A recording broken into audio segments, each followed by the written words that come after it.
Welcome to Corrective Consciousness, episode 288, the podcast where we explore the inanity of pop culture. I'm your host, vysethebold, and this is... Lotus Prince. And Fakafon.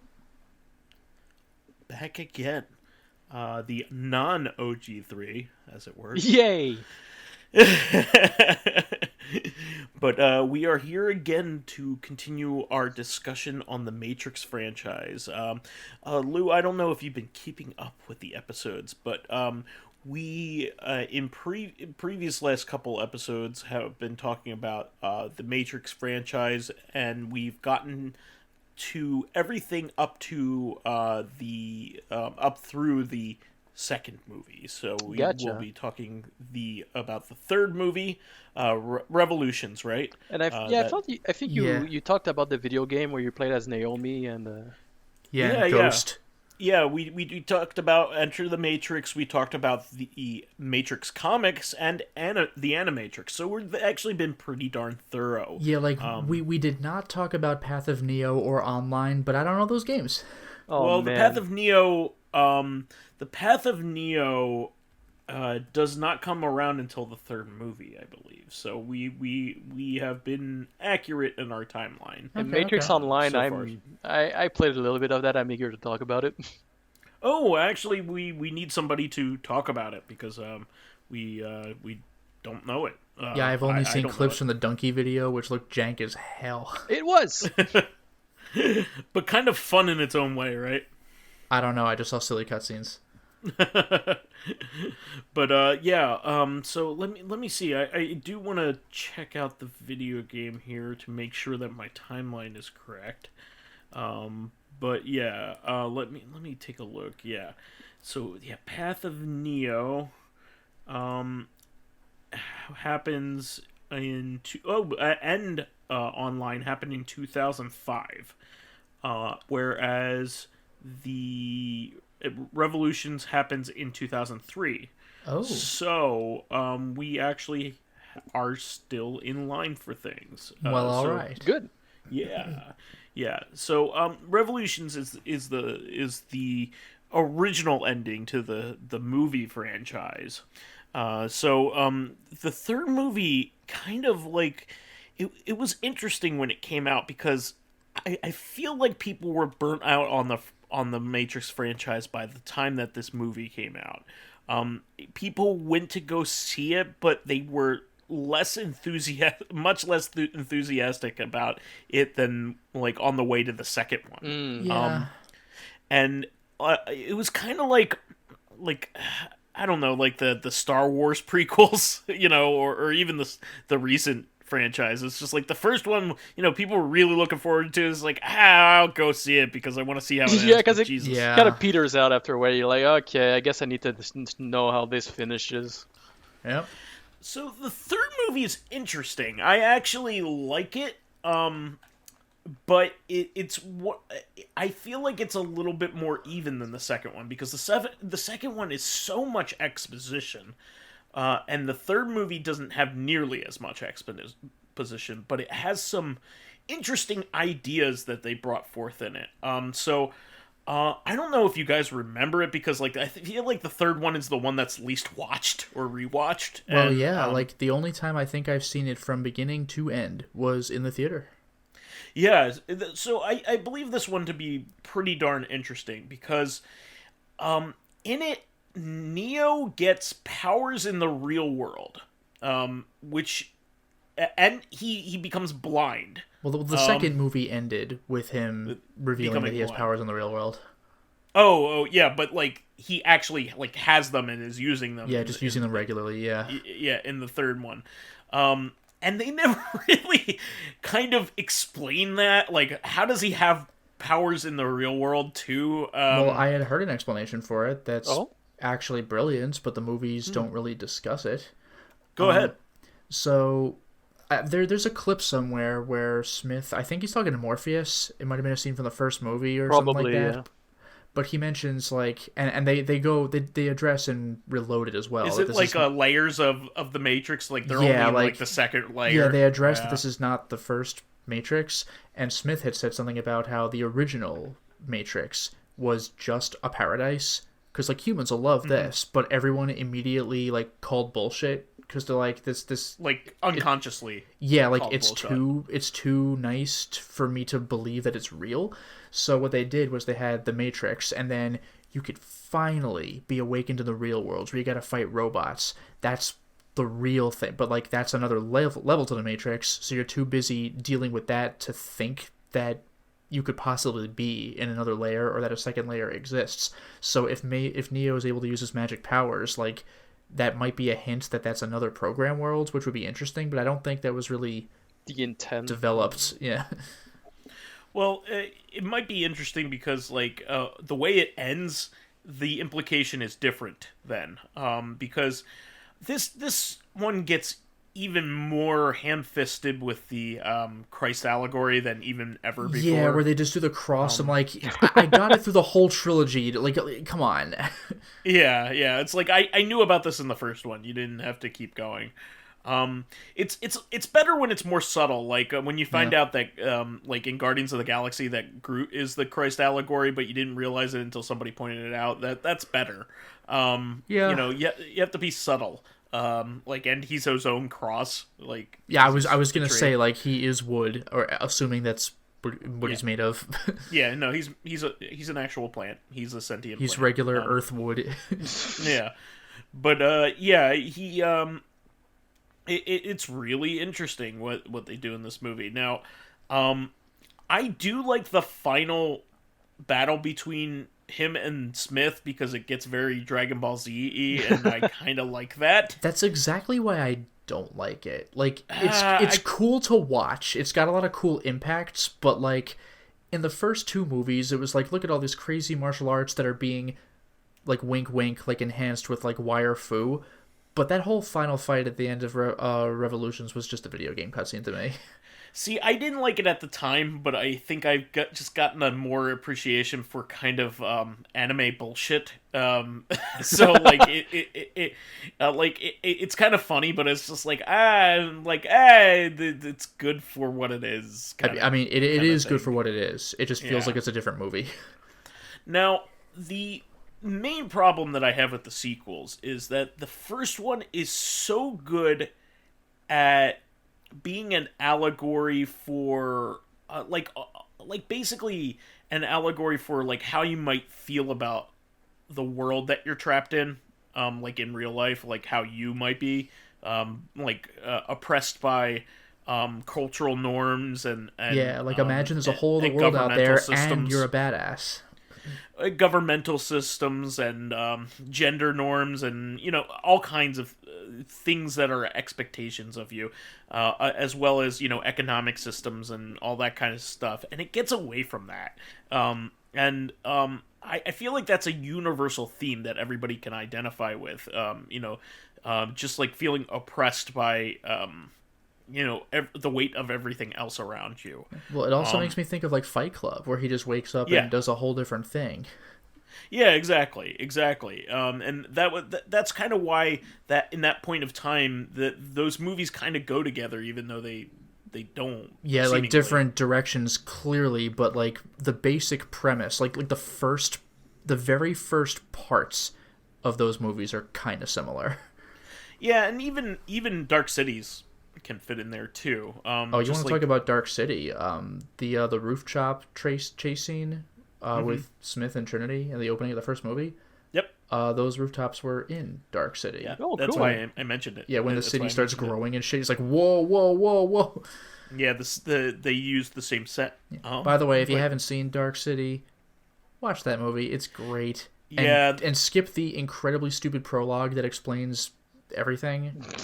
It ruins the whole movie. Just like hopefully forget about it an hour. Skip past the incredibly stupid prologue, like the voiceover. The special edition or director's cut, I forget what it's called now. Automatically omits that. Yeah, because like in the movie, there's a certain reveal, and it's like framed as a reveal. Like, take a moment to let that sink in. But like the opening voiceover already gave it away like a long time ago. Like, skip that stupid voiceover. That's some good filmmaking. Yeah. it definitely it definitely reeked of like like studio meddling, because Yes. like the director or the the screenwriter would never want that included. Or maybe they would. How about Blade Runner's Harrison Ford voiceover, where like he explains things that you could tell by the emotions of the characters anyway? Or like in the re-release of Return of the Jedi, where when Vader throws Palpatine into the pit, he goes, "No!" Like you couldn't tell what he was feeling, even though he's wearing a mask. Maybe my audience is so stupid I need to spell this out for them. Yeah, I love. I really want to get in the headspace of Ridley Scott, where he somehow accidentally makes some of the best movies ever made. Yeah. I'm not even joking. Like, I feel like he doesn't understand why his movies are good. And because like he has lots of other movies that are not good. Yeah, but maybe I'll put in some B-roll footage of Legend into Blade Runner exactly. to make it like, what are you an doing? aspect of my movie. You're ruining a perfect movie as it is. Like, stop it. But yeah, like Blade Runner. For those that don't know, like Blade Runner and Alien are two of my favorite movies of all time. They were both made by the same person, and I think he's very hit or miss otherwise. Apparently, his newest film, like people love and nobody saw. The Last Duel. Well, yeah, because lately Ridley Scott is the new Alien movies guy, and people are like, Yeah, but he doesn't direct them. He's been like producing them. Okay. I think he only directed. I think he didn't even direct the new Blade Runner. He kind of just. Oh no, that was also a Villeneuve movie. Wasn't it? A what? The guy who did the new Dune wasn't the. Blade Runner also? No, that movie's good. That movie's good. Blade Runner, the new Blade Runner is very good. His name is hard to say when you're not a French native speaker, huh? Yeah, I'm not sure how it's pronounced. He's made some bangers. Like he's made some really good movies. I looked him up. I was like I like all the ones that I've seen of this guy, and I didn't know like he's not a household name. It's kind of funny. He's really good. Yeah, he is. Well, that's because he did like a sequel to a cult movie that got mediocre reception when it came out, Blade Runner, and now he's doing a reinterpretation of a cult movie that got mediocre reception when it came out, Dune. Well, Dune did well for itself this time around. Sure it did, but like I'm saying, like how have I not heard of him? Because the two movies he did were stuff that people didn't care about the first time. Yeah, fair enough. Well, getting back to the Matrix, so it does have kind of a what I do like about this is that there was more action scenes in the real world. I thought that was pretty cool. Like, yeah, that is a clever idea. Although I will say though, when the robots are attacking Zion, I know that's the whole thing. Like these have been the stakes the whole movie, but like. Yeah, that's true. I think it's because the way this whole battle is framed, you don't feel the weight or the impact of the fight. Yeah, it just feels like it's just a million machine gun bullets at robots, and like again, it didn't feel as video game cutscene to me as the Dragon Ball Z fight did, but it kind of did. Like this is a weird comparison to make because it's like a schlock movie. But did you ever see Battle Los Angeles? No, but I hear there are fans of that one.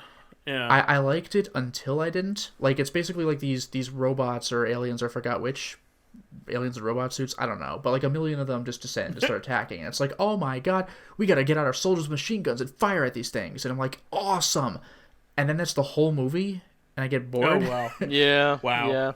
Yeah. And I think, but yeah, oh sorry. Oh, go ahead. I think one of the things that these scenes that you see the fight in the real world kind of miss is Zion in the second movie is so big, it goes so deep. That's a good point. You can see so many people walking around living their lives, and when the battle happens, it's like surface level. It's one platform. Yeah, it's surface level, one platform, a few people. It's a 2D battle. I never even thought about that, but yeah, it's not like, oh god, they've penetrated floors 1, 2, 3, and 4. It's just like they're coming at us from the front. Yeah. So I never even thought about that. So it kind of misses an opportunity to have like such a huge wave of enemies that are so hard to control because they're everywhere and not just like, Yeah, like once they get in, they're kind of flying around, so they have to aim up and down, but yeah, they're not like, oh no, the basement's compromised. Like that never really happens. No. But yeah,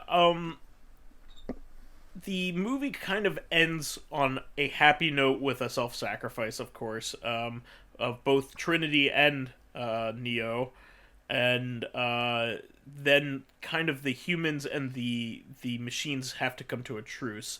So I kind of like that it does do that, because honestly, if you're following the themes and everything about it, like, the humans and the machines are not good towards each other. So no, they're not. There is not a good side. But the thing that bothered me about had. it, though, and like again, it's been a while, so correct me if I'm wrong, which I may be. The humans and the Marines, the Marines were the humans, I think, but the humans and the machines came to a truce, yes, but like, correct. Didn't it conclude with them like making like making the Matrix like better, and there's like a rainbow or something, and like, Yeah. but didn't they just reestablish the Matrix? I thought the whole point was that they don't want to be in the Matrix because it's human slavery because it turns them into batteries. Well, good point. Yeah, I don't know. Even in the theater, I was like, "What the fuck?" Like they did the truce scene, but then it ends with the Matrix being reestablished. I'm like, isn't that a bad thing? Well, I think the truce is that the machines are going to leave the people in Zion alone. So at least the people that have freed themselves do not have to worry about being killed by I guess that's fair enough, but that's like, what, like 2,000 people as opposed to the rest of planet Earth? That's the truce? I understand your argument. But I think that's, what a truce is. A truce is a compromise, right? That's some compromise. well, think about it. Like, the machines don't have a choice. The humans are their only energy source. So they need them to be alive. So yeah. Yeah, but I mean, yeah, I get that, but like that feels like, fuck you, I've got mine. Like, well, at least I'm safe. Thank God for that. Like the whole thing with the Matrix is like, humans are batteries. We got to stop this, and then the win condition is they don't. Yeah, I think also, from what you understand about the Matrix, is that not everybody can leave it and still live. Well, yeah. To be fair, it does mention there's a pretty decent chance your brain is just gonna break. Like, it's not gonna handle it. Yeah, because like, yeah, Neo just like vomited like almost immediately. Like, by the way, guess what? Like, this is the real world. Like, oh my god. Yeah. Yeah. That cannot be easy. So you have to like everybody else. Most people that are freed from the Matrix are very young, usually like either teenagers or in their young 20s. Yeah, Neo himself was pretty young. No, they actually make a point to say that he was too old, and that did they really? Because he still difficult. Like was young-ish Keanu Reeves. He wasn't Bill and Ted Keanu. He was in his 30s. He was in his 30s at the time. So Keanu Reeves is older than he looks. First of all, I'll say that. Yeah, he was in his 30s at the time. So, like they specifically say that he might be too old to take out of the Matrix. So that they have been, and also there are just some people that are so attached to the way reality is that they can't be removed from it. Yeah, Cypher. Yeah, for example, well, I mean, he was removed, but he wanted to go back. And they can't even leave it to begin with, is what I'm saying. Like, Cypher sure. At least could leave. But there's also the fact that, like, I think without there's only one person in canon that's been able to leave the Matrix without a pill, and it wasn't even Neo. It was, the kid from the Animatrix. Oh, what was his name? I forget who. I only saw that once too. I got nothing. Well, he does show up in the third movie. Yeah, he's just there. In 2 and 3. Yeah. Or in the second as well. Yes, because the Animatrix happens in between 2 and 3. Okay. But yeah, or 1 and 2. I'm sorry. So that character does show up as like one of the the crewmates or whatever. Sure. But he's the only character to be able to remove himself without any supplement. So like, you have to think that so probably the best thing you can do for the people that are stuck in the Matrix and cannot be removed is by making their world a little bit better. Yeah, I mean, that makes sense, but I would think that a better compromise is, considering how many damn people are in the Matrix, it's everyone, it would be fair to maybe like let the humans red pill anyone who can be red pilled, which is really not that many. Like, let them just come by every once in a while and pluck a few out. The machines won't even notice they're gone. Yeah, that'd be cool. As opposed to like, let's just save the 100 of us that exist, and that's just it, I guess. the end of the movie is rushed. I'm not gonna, and hard to understand, and I think maybe it's intentionally vague because, who understands like the actual implications of a truce, like that. So, it kind of ends like that, and people are like, okay, and it's an end. It is an ending.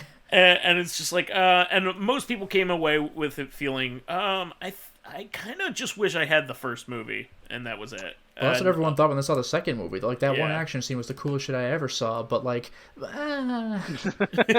although, the funny thing is, though, like, that's that paradox, right? Because if they did get the same thing again, then they'd be dissatisfied because it's the same thing again. Yeah, that's what happened with Star Wars 7, so... Yeah, so, the thing is, the Animatrix and the comics are really good. So I definitely do recommend those. It's kind of like it's kind of like we've been talking about. Like, the actual good stuff is the stuff that like is least recognized. Just same thing with like Star Wars stuff. Like, I was just gonna mention Star Wars. The best Star Wars stuff is the kids shows and the I was gonna say with TV shows. Yeah, I was gonna say with the side TV shows, that stuff at least is more recognized now. But yeah, like the core of Star Wars is like the worst part.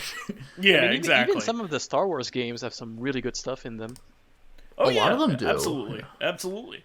Jedi Knight Dark Forces 2, that hasn't aged the best, but that game was brilliant. Yeah.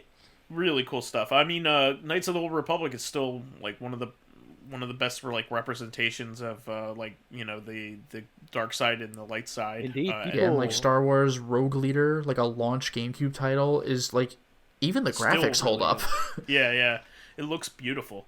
That was a Factor 5 game, I think. They went on to make Lair. Which really should have been good. Like, I think it was made better with patching, but like at launch, that game was like a disaster. Exactly. It's like load like at the pause screen. Oh boy. So then the next couple things we have already mentioned. So 2 more video games. We have Matrix: The Path of Neo, which is the game that everybody thought that they wanted when they entered the Matrix. So essentially what this is the Path of Neo is again made by Shiny Entertainment, the same people that made the first one that you would have thought they would have known better. But Path of Neo is a game where you play as Neo, and you go through several of the action scenes that were in the entire franchise. So this is the kind of thing that you expected. There's only one thing I know about this game, and I'm not sure if it's the final boss or close to the end. It is a final boss. What it is? It is. It's actually kind of clever. Like, Smith, like, do you remember when they made the truce with the robot hive mind in the end? Smith is also in the real world as well, like trapped in like a human body. No, that's true, but like, remember when they were making the truce with the robots, and it was like a million squiddies flew together to form like a human face? Yeah. Like the final encounter, I think it's the final one. It is. In Path of Neo. It is. Oh, yeah. So you're in a highway and there's a million cars, or maybe it's not a highway. You're like on a New York street or something. There's a million cars, and all the cars like fly together to form like a giant body of Agent Smith. Wow. Yeah, that's a lot of sunglasses somehow.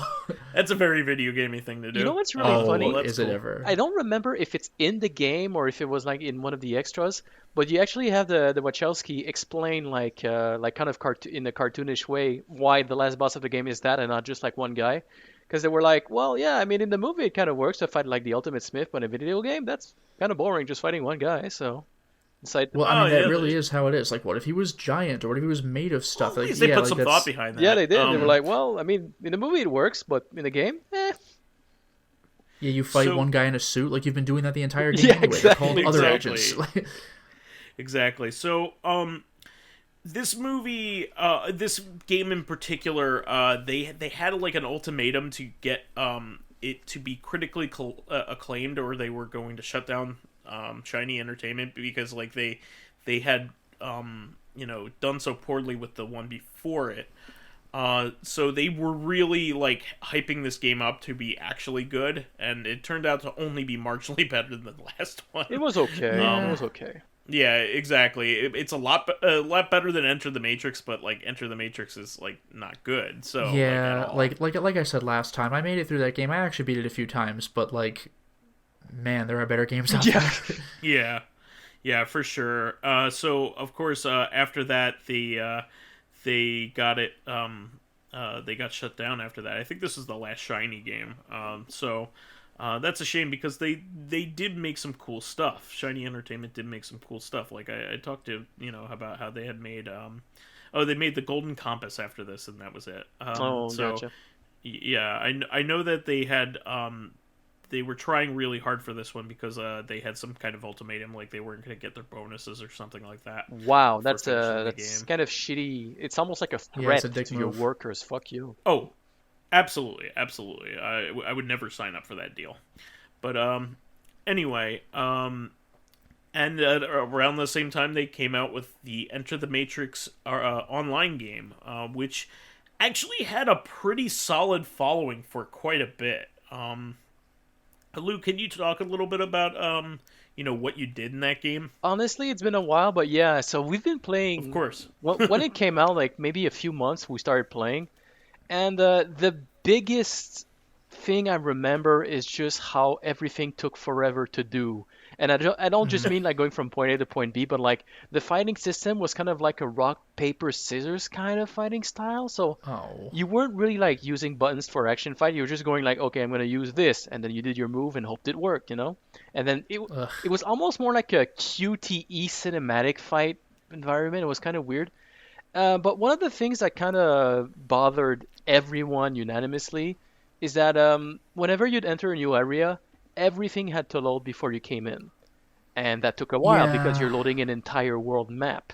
So the way they got around this very poorly was you'd be able to enter the area as soon as like everything essential was there, like the collisions, the NPCs, etc. And if the graphics were not loaded yet, you just have those matrix lines instead. That's not terrible. In theory, no, but let's say you're trying to navigate this world and it takes like a good solid 25 seconds before the text... and everything's just characters? Yeah, so you're just walking around and you don't really know what the hell you're doing, and you have to just stand there and look at this until you're like, okay, this is the road, this is a tree. You know what, Lou, though? You know what? When you've been playing that game for long enough and you know how the map works, you don't even see the code. I guess, but you just see blonde, brunette, redhead. I guess so, but think of it like what happened with the Sonic 2006 game, where everything was slow to load, and on top of that, slow to load, and sometimes collision still didn't work. if anything worked in that game, and you just fall through the floor, like shouldn't have been running there. So that was one of the biggest issue. The other issue was it being an early online game. Not super polished. So... Yeah, this was the era of like Star Wars Galaxies and other like licensed online titles. Star Wars Galaxies, it was so weird. You had to go to the cantina to rest. It was weird. Anyway. What? Yeah. The cantina is like, I know it's an iconic location in the movie, but like if it's the Mos Eisley cantina, like that's like the one place at the time that was established as like straight up not being safe, like in A New Hope. It was not the Mos Eisley, it was just like regular cantinas, but this game had like a fatigue meter, or like, so if you fought too much and you had to go there and like watch people dance for like 2 minutes, it was weird. Was Hot Jizz playing in the background? Yeah, you know it. With their wacky I'm not instruments. joking. That is the actual. That is the canon name of the music. That is genuinely what it is called. So yeah. So I have fun with that. Yeah. So yeah, and most of the missions in Enter the Matrix were. It really felt like. Do you guys know City of Heroes? Yeah, I know of it. Well, I know of it. Yeah. It really felt like that game, but a lot less. Like everything was kind of built up in the mission-based things, and we're moving around the town and like entering dungeons and stuff. But City of Heroes did it way better with just like, first of all, you had the customization that was way better because you could do a lot more than just like you're a guy with glasses. Yeah. So yeah, it was not particularly fun, and we stopped playing pretty early on because, well, first we got irritated with the loading, but also like it did not capture our interest enough. Like nothing was really like the story was not interesting enough. The combat was kind of dull after a while, and I'm surprised it lasted as long as it did, honestly.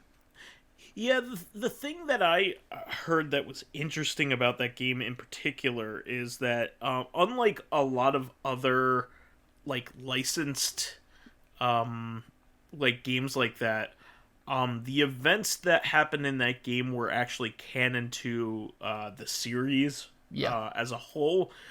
So like I know that doesn't sound significant, but like imagine like if you're playing Star Wars Galaxies and like the movies actually took into account like the events that happened in Star Wars Galaxies. So like that doesn't happen. Usually, I guess at this point they considered the movie franchise complete. So anything that happened in there was essentially gravy. It was like the only thing going on in terms of the Matrix. So it was kind of the shepherd of the of actually what was going on. So I bet you more lore about what was going on between the machines and Zion was probably present, Lotus. Yeah. In this, and the truce was more explained. That could make sense be, like yeah. when you because you know what it makes me think of. This is going to sound possibly like a strange thing to bring up, but in Star Wars Revenge of the Sith, right, episode 3, you know how Grievous is a robot, except he's got that little human heart in the center? Yeah. But you know how he's like constantly coughing through the movie? Yes. Do you know why the hell that is? Nope. Because they don't tell you. I have no idea.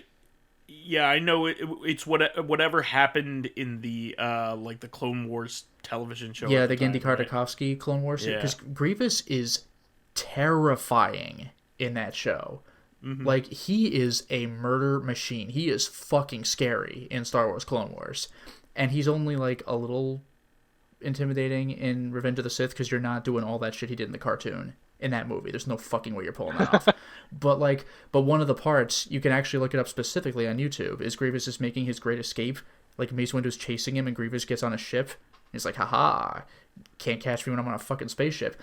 But just before he boards it, he's like in the process of boarding it, Mace Windu does like, it's not force choke, but he like closes his hand with the force and like just crushes Grievous's chest. And Grievous is just like, and then he starts coughing and then like limps onto the ship. And then he just has that lingering cough in Revenge of the Sith. I hope you watch the cartoon. Interesting. Wow. So maybe Windu fucks him up. So they did kind because of... Grievous doesn't have the Force. He uses lightsabers, but he has no Force ability, and there was no way he was countering that. So he's just like, oh shit! He just has to take it. It was amazing.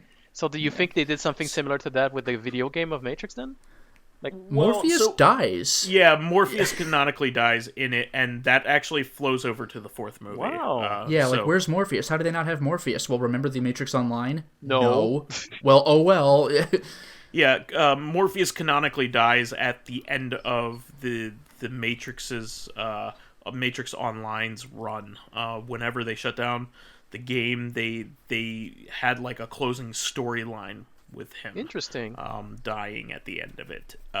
So like they ended it with something significant. A main character dying, and they stuck to that. See, as part of the mythology. Now that's a good. Now that you tell me that, that's a very good, appealing way to keep your players in a game. Though I never knew that. Like, on one hand, it genuinely is, but on the other hand, I get irritated when in order to understand the basic progression of something, I have to go into all this weird outside, and in this case, online only and dead for 20 years lore. Don't play Kingdom Hearts. It's also something you might not be interested I know. in. You might not be interested in comics, but you might be interested in the movies, like... Yeah, and, like, didn't like, Halo try that? There was, like, a lot of canon and stuff in books, and it's like, I get that, that's cool, but I just want to play the games and not be missing stuff. Understandable. Agreed. Yeah. And again, the fucking Matrix Online, it had to be an online only game that's been dead for 15 years. Yeah. No, I agree. So at this point, we do have to move on to fan stuff. We basically have only one more thing to talk about, and that would be the fourth movie. Well, you're gonna have to have that discussion by yourself. Yeah, that's the thing. You know what? Maybe I'll just say this. Because it's a newer movie, and I still want people to be able to have a chance to experience it without spoilers. I'll say this. Lou, have you seen the fourth movie yet? No, I haven't. Okay, so I don't want to ruin it for you either, and I can't have an intelligent discussion with the rest of it. I'll it's just like say Ghostbusters my Afterlife, summary. like tiptoe around it. Yeah, this is my summary of the fourth movie. The fourth movie is one of those things where I dreaded it because like what are they doing kind of thing. Why are they coming back to this? It was very much kind of finished or whatever they wanted to do. But one of the original creators, one of the sisters, decided to be it. This one being Lana Wachowski. And the other one didn't want to do it because she was in a different place in her life and didn't want to revisit things from previously in her life. So they did, but I found it interesting what they wanted to do. Is like I kind of was wary about it because it's like what are they gonna do that there was two disappointments. Like what are they gonna do here? So it was like one of those things. It's just like what's it gonna be like. So and especially since they've been Keanu Reeves has kind of had a resurgence because of the John Wick movies and all the other movies he's been in recently. Yeah. He's kind of gotten kind of a universal acclaim on being a cool dude kind of thing. And he's shown up in bit parts and stuff just for fun, and people like that. So I was always kind of wondering what the hell they were going to do with it. So with the newest movie, which really should have been called Matrix Rebooted. I mean, come on. That would have been cool. But it's they did something different, and you got to commend it for it. I don't think I feel very similarly to the way the Red Letter Media guys feel about this movie. Yeah. In that it's called Matrix Resurrections, which does fit into the theme of it.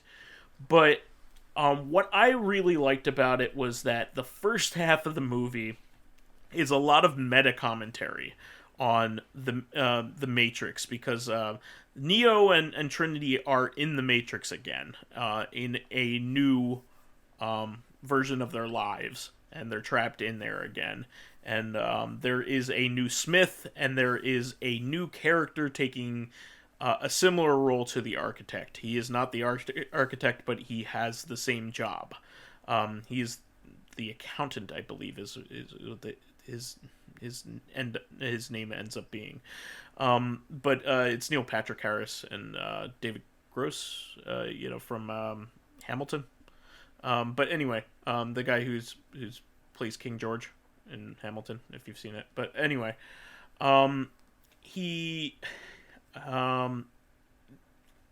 this is really interesting because in it, Keanu Reeves' character is the creator of a Matrix video game in it, and it talks about it goes into different layers, and it also talks about meta commentary on how people perceive the video game Matrix in that world and how stupid the fans can be.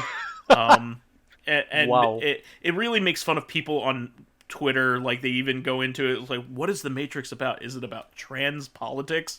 It was just clearly kind of funny. Yeah. Clearly Lana Wachowski had been paying attention to all the shit that's happening on Twitter around her, and just Jesus Christ, you people, gotta calm down.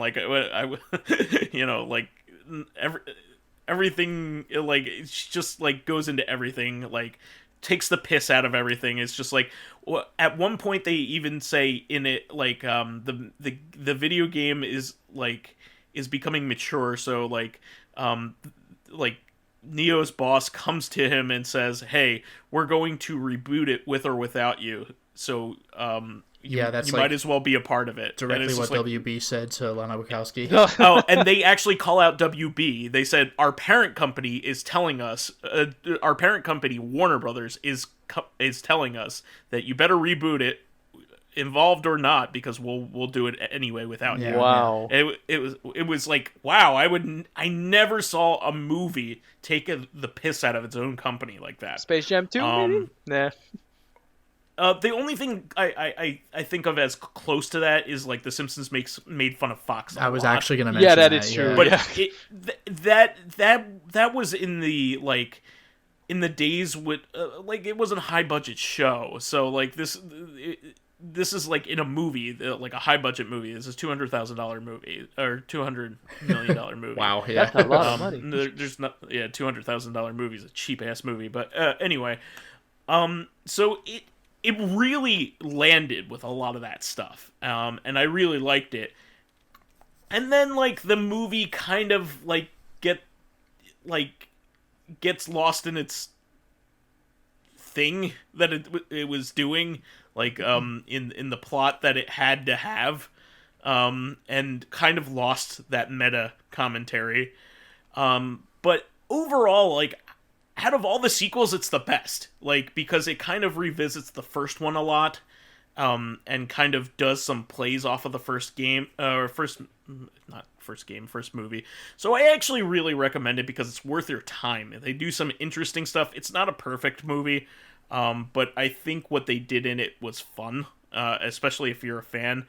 And it also kind of like, I don't know, it kind of wraps everything up into a bow. Does Keanu Reeves ever learn how to do the robot? Does he find out what would happen if he fails? It's just the robot. Dude, seriously, lighten up. It's just the robot. So Lotus is referring to a phenomenal intro to the MTV Music Awards? Movie Awards. Oh, movie, yeah, obviously. Whoops. Movie Awards starring Sean William Scott Stifler from American Pie. That's a lot of Stiflers. It's a shitload of Stiflers, is what he says. and Justin Timberlake as stand-ins for Smith and Neo.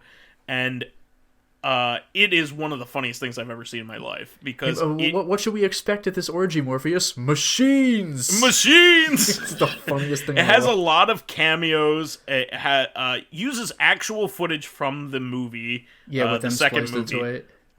And I think the Wachowskis loved it so much that they've been putting it on the DVDs ever since. It's very good. It's really funny. Will Ferrell shows up as the architect and does a great job as the architect. Just tackles Keanu Reeves through a wall. Don't wait for you to get out of this chair. I came up with several 80s video games like Dig Dug and Frogger. Did you know they were going to call it like Highway Crossing? Highway Crossing. That's lame. Yes, right. It's the lamest thing I've ever heard. What? It was really. They just go off into that. Really good. Ergo vis-a-vis. Vis-a-vis. I have no idea what the fuck I'm talking about. It's great. He just yells concordantly at them like it means something. It's one of the best parodies, and it's like a semi-official parody. So and it's the big even better. fight with Justin Timberlake and the Million Sean William Scotts, like that was shockingly well done for a parody that was not a blockbuster movie. Wet Willie, Mr. Timberlake. Sean Pyle. It's really good. It's still funny today. So I definitely recommend that as like extra viewing, because it's funnier than it has any right to be. Let's just put it that it's way. surprisingly well done. So without further ado, we should move on to fan stuff here. Why, sure. We got a couple comments. Living Corpse said, you only have the option for the original voice actors in one of the games for the Silent Hill HD remaster. Can't remember if it was 2 or 3. Yeah, it was 2. Guy Seehee, the voice of James Sunderland, specifically fought for that. Otherwise, you would have had no option. Thanks, Konami. Great. Silent Hill deserves a better remaster. We need one with the first 4 games, none of the BS. I mean, I don't know how they're going to remaster 1. And 4 already got the remaster treatment, but it's on PC. Yeah, if they wanted to do a proper like remake of that game, that would be really interesting. Yeah, like a Resident Evil 2 remake of like Silent Hill 1 or something. That'd be cool. Yeah, that would be really interesting. And then Fakafon has two things. That guy our again? teachers here in Canada are all... What? That guy again? That guy again? Yeah, ugh, terrible. Yeah, so our teachers here in Canada are also struggling as heck, although they're not taking it seriously, I don't think. But you also said, heh, chicken wuss, like in response to what Vice has said. Quick, Fakafon, where's chicken wuss from? It's from Final Fantasy VIII. Correct. Cypher calls, I think, Squall that. He calls Zell that. He calls Zell that. Chicken wuss. Alright. And anyway, our question here is from Stranga Games. Back in the day, a lot of movie franchises tried to cash in on the video game circuit, especially on the SNES. What are some movies that you would like to see as a video game? Any generation, console, style? Oh, I have one. Go for it. Yeah, you know the movie Redline, that animated movie I love so much? Oh, yeah. Imagine that as a racing game where you can customize your cars, you can customize your gun. You just can't control what you're doing because you're like 1,000 miles an hour. Well, the tracks would be so huge, you'd have like such leeway. It'd be like F-Zero GX. You just can't do shit. Like, if you mess up, you're dead. But it'd be so fun. Like that. It'd be gorgeous. That universe has so much potential for like different landscapes and like. Yeah, they really go into a lot of like, here's the planet this racer is from, but like, they just kind of stop there. It's just like, this is a lived-in universe. You're just not going to see it. Yeah. So that would be interesting to expand on that. I always thought that Akira needed a proper like action video game. It had a couple really like. There's that one prototype of the Genesis game they found. Yeah, there's an Amiga game, which is what that Genesis game is. Okay. And there is that's bad. It's very, very, very, very bad. Like, what little I saw looked mediocre, but I was like, yeah, it's unfinished. No, it's awful. It's that awful. bad. That's too bad. No, it's unplayable. What is it exactly? It's like an adventure game, or? It is a side-scrolling, like, there are platforming sections, but it has a lot of, it has a few modes of gameplay. Yeah, it has a motorcycle mode, but the motorcycle mode is, like, near impossible and terrible to control. Great. It's awful. Yeah, it's a piece of shit. So, there is an Akira pinball game. I'm not making this up. Each time you hit the blob person, it grows bigger. Yeah, there is a a pinball game for the PlayStation 1 that is Akira themed. I think it's called Psycho Ball, Akira Psycho Ball. There's a like an adventure game for the Famicom Disk System, and that's about it. I would like a proper action game, like even just like set in that universe. It doesn't need to follow the movie. In fact, it would be better that way. But I still want to be able to control Kaneda's motorcycle, because who doesn't? Yeah, seriously.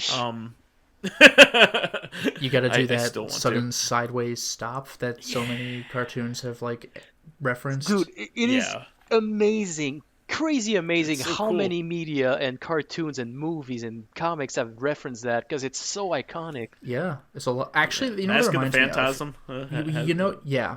But no, you know what that reminds me of is, you know how there is a Cowboy Bebop PS1 game, but you're just flying around in the pink ship? Yeah. It makes me think of that. Like, what if they did an Akira game that was like just the motorcycle chases? Well, that brings up another one that I was going to say is a proper Cowboy Bebop movie video game where you're hunting bounties. You know, not necessarily the ones in the show, but like like Star Wars Bounty Hunter, but like Cowboy Bebop universe. Yeah, just like something fun and kind of like almost like No More Heroes, where everything would be like slightly different every single level. Sure, like, yeah, everything's a little weird. Yeah, that'd be cool. Or how about like Outlaw Star? That would be that. I mean, there's like a video game mechanic already built in. The shells like all do something different, like that. Yeah, differently numbered shells. Yeah, that would be really cool. I don't know, a lot of anime out there like the adaptations that they got haven't been very good. Like Evangelion has never had like a really good action video game. There's most like a of them fighting game, I think, on the Nintendo 64. That's like the best one. Yeah. And all the rest of them are like stupid dating games, because people have an obsession. Yeah, I remember that from college. Wanting The to marry days, Rei that... Ayanami for some reason in Japan. I don't know what that is, but it's creepy and weird, and you should stop it. You should feel ashamed of yourselves. There should be a really good video game starring Scrooge McDuck, but I don't think there ever will be one. Oh well, yeah. Well, I was just gonna say, like, well, I was actually just gonna say, like, that Castlevania Netflix anime series looks like it's got real potential. They should make a game. Yeah. No, DuckTales has a couple of good games. And they even remastered their NES game and it was amazing. Yeah. Yeah, Way Forward. Yep. Another one. Oops, sorry. Oh no, go ahead. Another one I had in mind, and this is gonna sound maybe a bit weird. A management sort of like a sort of management civilization game, but with the Wall-E universe. Oh, that'd be cool. Like being in a spaceship, managing your people, managing your resources, and then like trying to restore the planet at the same time. That'd be nice. Oh yeah, that's a cool goal, is to get back to homeostasis. That would be really cool. I kind of like these types of games that maybe not like Factorial, but like these sort of like developing your civilization or technologies and stuff like. And it'd be cool in a universe like that that's very cute, very cartoony, and you'd have the goal would be very obvious. It's like to restore the Earth, because that's what happened when everyone left. So that'd be nice. Yeah, I would like that. I would like that quite a bit. I don't know. There, like I said, there's a lot of action movies and stuff like that I think need a. It would be cool if there was like a proper like. What if, like, there were the one with Jet Li? That'd be kind of cool, right? That would be cool. How about like the early Terminator films? Like have a modern game made about like Terminator 1 and Terminator 2. Yeah, like Mr. X and Resident Evil 2 remake, but it's a Terminator. Yeah, that'd be. He's just really persistent, cool. And it's like, oh god. That'd be kind of like Nemesis, I guess. That sort of idea. Yeah, Mr. X, Nemesis. Yeah. I mean, they did it with Alien. That's true. That's true. They did. And Alien turned out really well because of that. So that's probably the best thing they could have done. Why not make a modern Terminator game? Because nothing's going on in that franchise anyway. That's true. Yeah. So who cares? You could almost go wild. You could almost put that guy in like games like Dead by Daylight at that point, just like this. That's true. Because absolutely, that would work as well. Like just give him a few mechanics and boom, new killer.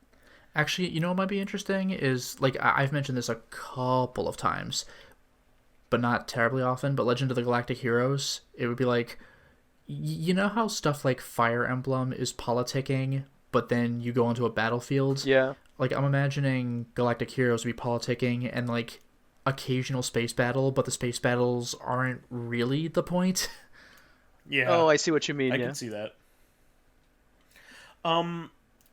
John Constantine would be a really good adventure game protagonist because you could just make it a noir-ish adventure game. Oh, you mean the comic version? Because they did have a movie or a game based on the Keanu Reeves John. Yeah, but that was an action game. I'm talking about a point-and-click style adventure. Okay. Would be really nice with because like you could just have a mystery, revolving around the Judeo-Christian heaven and hell war that he's always in between. Sure. It could even be a murder mystery, but it has like demonic elements. That'd be cool. That's a normal thing. Yeah. He's a classic kind of Marlowe-esque character to begin with, so you could really do the private investigator thing with him, just with demons and angels involved. Yeah, exactly. That'd be interesting. And I'm gonna cheat a bit because I just had another idea. It's not a movie; it's an anime, and it's based off of the Musketeers. In French, it's called Sous le signe des mousquetaires, which is under the sign of the Musketeers. It was a cartoon that was produced. It was like a Franco-Japanese production. It was really nice, and that type of story with just like anime musketeer guy like going around defeating enemies in different like locales of Paris, England, etc. would make such a great Mozo game. because it's just like you're going around like defeating the guards of the Cardinal, or you're defeating like the soldiers of England, or like the bandits on the highway. So you just have a lot of different locales. You have many characters you could play as with different weapons, like muskets, rapiers, lances, axes, different. Yeah, you could do a lot in that time period. Yeah, too. honestly, yeah, that'd be great. Oh, and by the way, if we're willing to cheat and use anime, I would like to see, like, I mean, there've been JoJo fighting games, but I want to see Arc Sys Works do a JoJo fighting game. Oh yeah, that would be And a lot of as fun. an added bonus, crossover JoJo with Guilty Gear because they're all musical names. Oh, that'd be great. Wow. That'd be so cool. Lou, I wanted to ask you, have you seen many adaptations of the Musketeers? Because I'm kind of interested to hear what your favorite would be, if that's the case. Sadly, no, I have not seen a lot because there's tons of this. There's one with like Quite a Disney few. characters. There's some with dogs. There's some. They Oh yeah, well, everybody was horny for Robin Hood the Fox. but no, I haven't seen that many. I've seen that entire anime series I've talked about. I've seen like a few movies that have been done, but not too many series because sadly, once you know the story, it's usually very similar. Yeah, well, there's some that are like there was this one called The Musketeer that had like weird like Hong Kong choreography, like by the guy who did like the fight choreography for Once Upon a Time in China, but it's Interesting. really like oddly fitting in like The Musketeer. Really? It's just really funny. So that one isn't my favorite adaptation, but I do like the Michael York ones from like the 70s. I enjoy those. So if you ever get a chance, Raquel Welch is in there. Good stuff. Yeah. Any other guys that you can think of? Redline is a good choice. Even just being that in would be that so world. good. Yeah. Especially because having fast-paced racing games nowadays is a bit more rare, or usually it's more like games like Forza that are more like based in reality. Yeah, and there's not a whole lot of sci-fi racing games. I think like probably the last prominent one was Wipeout, the most recent Wipeout, and that was barely a blip on the radar for people. Yeah, sadly. Yeah, the Yeah. last like just wacky, crazy racing game was probably like the Cruisin' on Switch. Yeah, but I think you could do a lot with a sci-fi setting. Oh yeah. And again, Redline has like a universe. You just don't see it. Yeah, I think what would be kind of neat with Redline is to make maybe like an open world game that had like races in it, but when the outside elements can react with what's happening, because that was the conclusion of the movie. Yeah, that's what I mean. Yeah, they're that driving on everybody's that planet, interacting with and it. yeah, they're driving on that planet, and the military's like, "Shit, our secret military base is there. Like, chase them out." And then they're like, crazy experiment gets out and starts shooting lasers and Yeah, shit. it's Everyone's like, great. "Oh, I just want to hit the finish line, man." he wins by a hair. Yeah. No, my favorite was the cops that were chasing them. Eventually, they just pull over. They're like, "Fuck Yeah, this!" Like, that's so we're great. cops, but they're super racers. Like the army itself is like, we can't catch up. Fuck this. I mean, they're all doing like warp speed. Like, come on, like we're gonna win the race. Like, come on. Fakafon and I recently rewatched this movie together, and it so holds up. This is people should really check it out because it was I think it was the last traditionally animated anime movie. I can't think of another one. Yeah, it took like 7 years, I think, to make took- because it was traditionally animated. And when you see how smooth it is, you're like, no way, this was traditionally animated. I think It was not traditionally colored, but it was traditionally animated. Yeah, I think the Okay. animation itself, like just like drawing everything, took 4 years. It's crazy. Yeah, no doubt. think the like, only- it's very fluid. The only thing I can compare it is maybe Cuphead, which was also like same process. Yeah. Yeah, Cuphead was a nightmare to make. Like Fooly Cooley. That's another like terrible undertaking for like the people that were making it. Like the animation sequences in it were insane for the And time. I think there's only like Yeah, well, that was the whole thing that oh, sorry, go ahead. I was just gonna say that. Well, that was like the whole point of that. Like that entire anime was like a tech demo. Apparently, like the animator that did like the animated like manga panel scene said, "I am never doing this ever again. Please do not make me do God. this." Like to his bosses, he's just like, "This was so goddamn hard to make to animate like a box like moving and then like warping and doing weird crap from frame to frame to frame." God, yeah, it's horrible. Just imagine calculating the wobble of a. It's crazy. And wasn't exactly. Fully Cooley like only like 6 episodes or something? Like it was really short. Yeah, it was very but short. like the animation is insane. Yeah. Good stuff. I mean, again, like I said, it was a tech demo. Like the whole point of that was to advertise, what was it, Gynax? Yeah, Gynax's abilities. Yeah. Yeah, see, we have cool animation, and like, yeah, okay, yeah, you do. They were my favorites for so long, and then of course they're I don't think they exist anymore. That's a shame. Yeah, didn't they like what did they turn into Trigger or something? Yeah, basically. Yeah. Any others that you have any ideas for? Honestly, no. That was really my big one was Redline. Good ones. There's only one more thing I could think of just now that you've mentioned the Three Musketeers, and I don't know how good this game would be, but you know how like the candy bar is very mediocre, by the way. Yeah, I agree. I've never had it. But, it's just nougat. Come on. No, but you know how there are games like Red Steel and that new Vader, like Star Wars stories where you could do like lightsaber VR or like sword fighting with your Wiimote for Red Steel. Yeah. I'm imagining something like that for like a Zorro game. Oh, that'd be so good though. It would be cool. And the final boss is Basil Rathbone. And there's no fucking way you're beating him. Don't you mean Zolo? Zolo. Well, he's like a samurai. I'm talking about the fox so cunning and free. Heck, you could probably do something like that with the Princess Bride or something. Yeah, that would be cool. Yeah. I always thought that a Princess Bride TV show would be really cool because like the they could just keep introducing crazy stuff in that world. Yeah. Yeah, just like like they introduce so many concepts like, very quickly. Like I Miracle Max. Cool. This guy exists. What? All right. Yeah, exactly. It's just like a Holocaust blanket.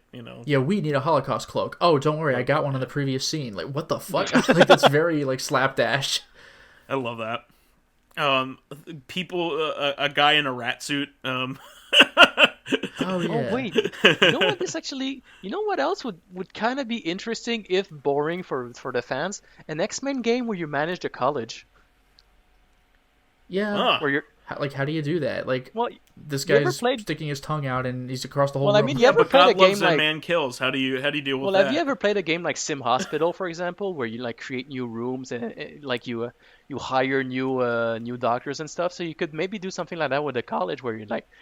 That is a clever idea. Like, how do you manage the guy who can light himself on fire? Yeah, so like those kids come in and they have superpowers, and like, okay, now I need a teacher who can deal with like many types. Yeah, I need a teacher who can actually send this kid to detention and get away with it. Or like teachers, if like something gets out of hand, he can deal with the situation. If something burns, we need teachers who can like stuff like that. That'd be interesting.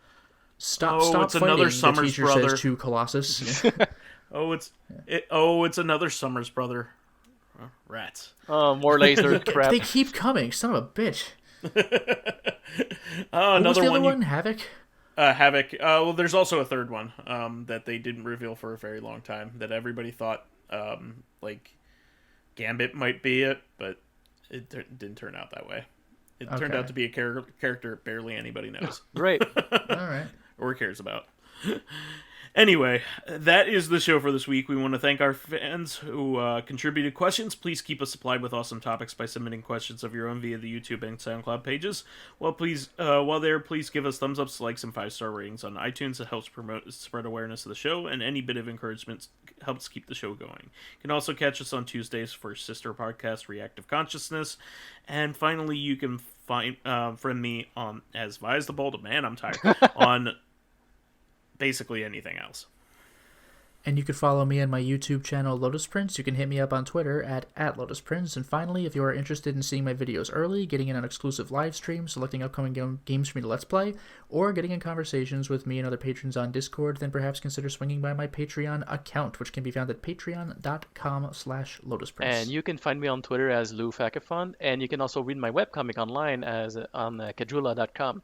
And seriously, guys, thanks for submitting these questions, because this one was really, really fun. It was a lot of fun. For sure. Absolutely. All right, guys. Well, we will catch everybody up with everybody on Tuesday then. Until next time, everyone. See you, everybody. Off to bed. Good night.